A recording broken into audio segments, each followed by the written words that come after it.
Hi everyone, today we're going to be talking about 10 of my favorite books to use during Black History Month in my elementary music classroom. Of course, that is not an exhaustive list. My original list had way more books on it, but I was like, well, I can't keep you here forever. So I narrowed it down to 10. Some of them I have here with me. Some of them I got from the library or I used like a YouTube video, so I don't have them, but I will like pop the picture up here so you can see what the cover looks like. And I would like to put one little plug before we get started, and that is, during Black History Month, you definitely want to make sure that you are emphasizing Black history. However, these books can and should be used all year round. Actually, most of them, including the very first one we're going to talk about, I use a lot not during Black History Month, and I use all year round because they're great all year round, and you should be including diverse titles all year round. With that being said, let's hop right on into 10 of my favorite books. All right, number 1 is probably my favorite, and that is Follow the Drinking Gourd by Jeanette Winters. Follow the Drinking Gourd is an African-American spiritual, which is actually super cool because it was used as a secret code to help slaves escape by teaching them about the Underground Railroad through the song. So a drinking gourd, by the way, is a gourd, like a squash, that's been dried out, and they scoop all the insides out and then dip it into like a bucket to drink water from. So it acts as a dipper, as in the Big Dipper, as in the star constellation. So follow the drinking gourd, it actually means follow the Big Dipper because the North Star is in the Big Dipper. So if you follow the North Star, then it will take you towards the north. There are other little things in there like left foot, peg foot. That is a symbol that they would carve sometimes into trees or different things so that you could see that you're on the right path for the Underground Railroad. Another one is when the first quail calls. Quails call. Quails are birds and they call in the spring when it is safe to travel because it's not freezing and you're not gonna, freeze to death. So all these different things, there's a whole bunch more, but you can really get into it with Follow the Drinking Gourd.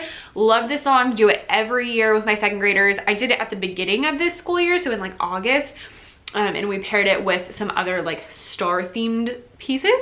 And this book is wonderful because it kind of tells like the story to go along with it. There's also a YouTube video that I like to use because it has the song in the background while they're reading the story. Next up is Aunt Harriet's Underground Railroad in the Sky. This is great if you want to explain the Underground Railroad to the kids.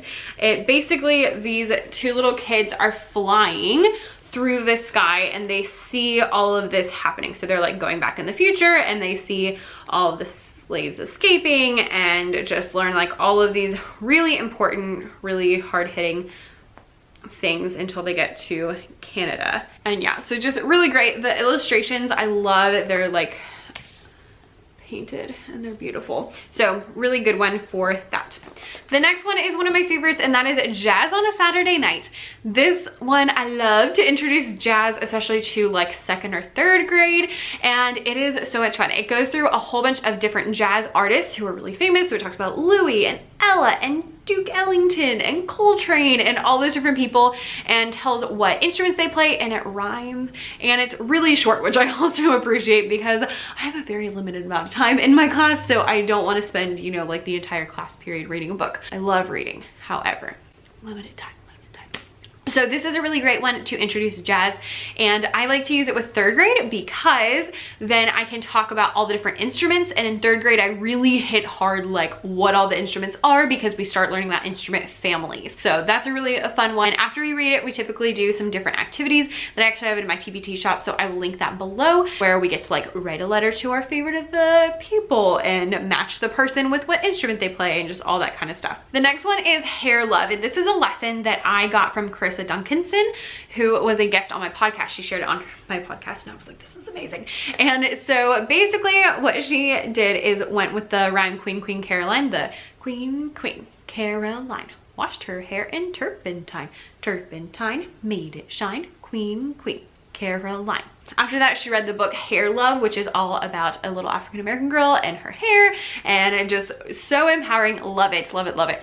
And so then she switched up the lyrics a little bit. So the second line she changed to Princess Zuri detangles her curlies, because Zuri is the little girl in the book. So then you can take those rhymes and you can play the rhythm, and you can, you know, play it on little hair things. If your kids are on Zoom, you can have them go find things to play, and it's just a lot of fun. Next up is Ada Twist Scientist. I don't really have a good weird place to plug this in. I might try it with like when we do planets this year, because I love to do planets with like 4th grade. But it's just such a cute little story of Ada Twist, who is this little girl who wants to be a scientist, and it's adorable, and it encourages women and minorities to be in science field, which is something that's definitely needed there. All right, next up is What a Wonderful World. So I have, make sure that's in focus. I have this one that is by George David Wise and Bob Thiel, and illustrated by Ashley Bryan. There's another really gorgeous one that I see a lot of people mentioning, so I will link both of them below. And this just goes through the song and has all of the words to the songs. It says, I see trees of green and red roses too, and it just goes through the song. I love to use this either in Black History Month or during April with Jazz Month, and talk about Louis Armstrong and all of that kind of stuff. A couple options for what you can do with the song and the book is you can learn the sign language to What a Wonderful World. We're gonna try that this year. Wish us luck. One thing I like to do is have the kids put the things in order. So I usually do like manipulatives and cut them out. So you'll have to find something different, but I have like, you know, one that says trees of green, one that says red roses, and just all the different things. And they put them in order as they're listening to the song. So that means they have to really, really listen and pay attention to the song. And then the third one is a classic, either writing or drawing about what like the perfect world would be and what we could do to make our world a little more wonderful. Going on that jazz theme, y'all, I have a lot about, apparently I teach a lot about jazz, I didn't realize. But the next one is Before John Was a Jazz Giant, and this is all about John Coltrane. I particularly love this one because it's talking about him as a kid, and it's also talking about listening to all the street sounds. So he's talking about all the things that he hears all throughout the book. So it would be really fun to pair with listening walk, or to do a listening walk, and just all of that kind of stuff. Just really thinking about like found sounds and things that you hear that can be musical that aren't music. The next one is twofold, and that is Ella, Queen of Jazz for the younger kids, and then Scat, Raggedy Cat for the older kids.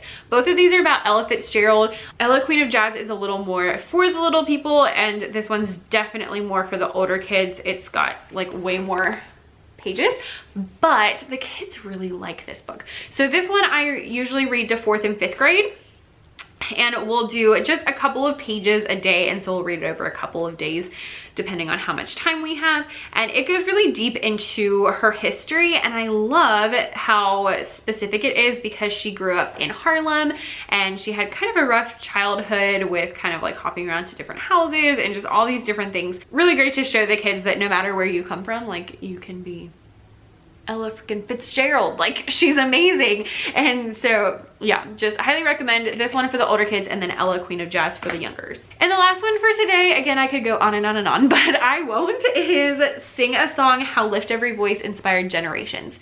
Lift Every Voice and Sing is an African-American spiritual. It's also often called the Black National Anthem, and it is a very important piece of history that I truly believe all of the kids should learn. And so I try to make sure that my kids learn it as well. Beautiful and inspiring and empowering, and just has so much history to it. And this book is so cool because it goes through and it starts with a little girl who learns it from the composer, like the very first time it's ever gonna be sung, and then she teaches it to her kid, and he teaches it to his kid, and he teaches it, I don't remember what order they go in, but they keep passing it down, and it goes through a whole bunch of really important historical moments. So it talks about things like the civil rights movement and Martin Luther King getting shot, and it goes all the way up until Obama getting elected as president, which is just so cool.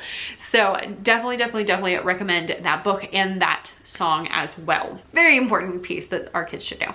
Okay, so like I said, I could keep going on and on and on, but I will pause myself. If you want to see a part 2, let me know, because I have so many more I want to tell you about, and you can leave that in the comments. Thank you guys so much for watching. I would love to know what your favorite is. I know I didn't get like anywhere close to all of them because I only did 10, but I would love to hear what your favorites are down in the comments. Thank you so much for watching, and if you are an elementary music teacher, definitely make sure you hit the subscribe button so that you get my future videos. Thanks so much for watching, and I'll see you next time. Bye!